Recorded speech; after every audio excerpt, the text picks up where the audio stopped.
ಸತುವಿನ ಚೂರನ್ನ ಹಾಕ್ತೀನಿ. ಸತುವಿನ ಚೂರ ಬಹಳ ಚೆನ್ನಾಗಿರ್ತದೆ.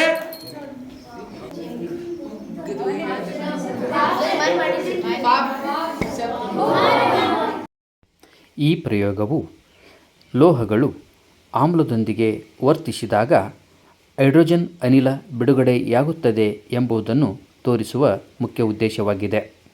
ಇಲ್ಲಿ ಜಿಂಕ್ ಲೋಹವನ್ನು ಅಂದರೆ ಸತುವಿನ ಲೋಹವನ್ನು H2SO4 ಆಮ್ಲದೊಂದಿಗೆ ಅಂದರೆ ಸಲ್ಫ್ಯೂರಿಕ್ ಆಮ್ಲದೊಂದಿಗೆ ವರ್ತಿಸಿದಾಗ ಹೈಡ್ರೋಜನ್ ಅನಿಲ ಬಿಡುಗಡೆಯಾಗುತ್ತದೆ.